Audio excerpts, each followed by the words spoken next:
அல்ஹம்துலில்லாஹி ரபில் ஆலமீன்.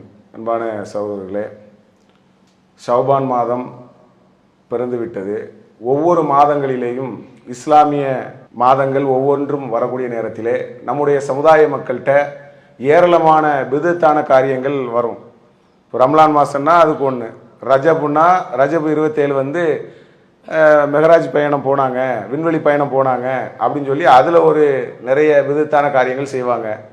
அதே மாதிரி இந்த ஷஅபான் மாதம் வந்துவிட்டால் பிறை 15ஆம் நாள் அன்னைக்கு என்ன செய்கிறாங்கன்னா ஏராளமான பிதத்தான காரியங்கள் செய்கிறாங்க. அன்னைக்கு நோன்பு வைக்கிறது, இரவு நேரங்களில் தொழுகிறது, அதே மாதிரி கத்தம் பாத்திகான்னு சொல்லி ஓதி இறந்தவங்களுக்கு அவங்களுக்கு பார்சல் பண்ணி அனுப்புறது, இப்படின்னு சொல்லி இந்த ஷஅபான் மாதம் வந்துவிட்டால் பிறை 15ஆம் நாள் அன்னைக்கு என்ன செய்கிறாங்கன்னா செபே பராத் என்று சொல்லி அன்னைக்கு இதே மாதிரி இரவு நேரங்களில் நின்று வணங்கி அதே மாதிரி தொழுது இறந்தவர்களுக்கு நிறைய பாத்தியா ஓதுறங்கிற மாதிரி பல விஷயங்கள்லாம் செய்து மார்க்கம் சொல்லாத பல விஷயங்களை இன்னைக்கு நம்முடைய சமுதாயத்தில் செய்து கொண்டு இருக்கிறார்கள். அப்போ இது காலங்காலமாக செஞ்சுட்டு தான் இருக்கிறாங்க. ஆனால் மார்க்கத்தினுடைய அளவுகள் என்ன? ஒரு மாதம் வருது, இப்போ ரம்லான் மாதம் வருதா, அதுக்கு முந்தி ஷஅபான் வருதா, வரக்கூடிய ஒவ்வொரு மாசத்திலையும் அல்லாஹ்வுடைய தூதர் எதை கற்றுத்தந்தார்கள்? பிதத்தான காரியங்களை செஞ்சு அதை ஆர்வப்படுத்தி வழிகேட்டில் போற மாதிரி அல்லாஹ்வுடைய தூதர் நமக்கு சொல்லி தந்தாங்க. நோன்பு வைக்கிறது நல்லதுதான், தவறு கிடையாது.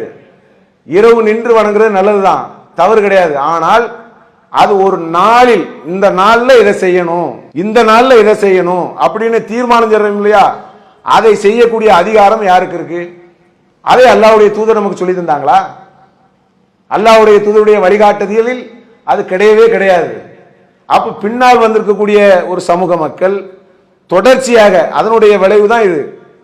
இப்போ நான் சொன்ன அந்த சம்பவம் இருக்கா இல்லையா, நைட்டு சாப்பாடு போடுறேன்னு சொல்லி அதுக்கு அந்த ஊர்காரங்க டோக்கனை கொடுத்து அதுல ஒரு தவறான போலியான டோக்கனை கொண்டு வர்றாங்கன்னு சொல்லி அதுல ஒரு பெண்மணி போலியாக தான் கொண்டு வந்திருக்காங்கன்னு சொல்லி அவங்களுடைய முகத்துறையை பிடிச்சி இழுத்து அதை விமர்சனத்துக்கு உள்ளாக்கி மார்க்கம் எதை சொல்லுகிறது அப்படிங்கிற ஒரு பார்வை இன்னைக்கும் நம்முடைய சமுதாயத்துல தெளிவா தெரியவே இல்லை.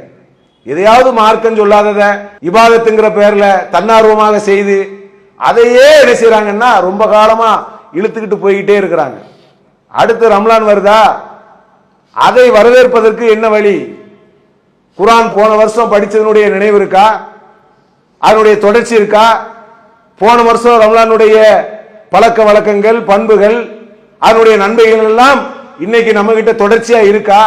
அதை பாதுகாப்பா வைச்சிருக்கிறோமா இல்லையே? கொஞ்சம் குறைஞ்சிருக்குத, பலகீனம் அடைந்திருக்கிறத, அதை புதுப்பிப்பதற்கு என்ன வழி, அதை சரி செய்ய என்ன வழி அப்படிங்கிற மாதிரி நம்முடைய ஈமானை வலுப்படுத்த வேண்டுமே தவிர பிதத்தான காரியங்களிலிருந்து நம்முடைய சமுதாயத்தை மீட்டெடுத்து இன்னும் ஆழமான ஒரு கொள்கையை நோக்கி அழைக்கக்கூடிய நன்மக்களாக இருக்க வேண்டும் என கூறி என்னுடைய உரையை நிறைவு செய்கிறேன். அல்ஹம்துலில்லாஹி ரப்பில் ஆலமீன். அஸ்ஸலாமு அலைக்கும் வரஹ்மத்துல்லாஹி. அல்லாஹு அக்பர், அல்லாஹு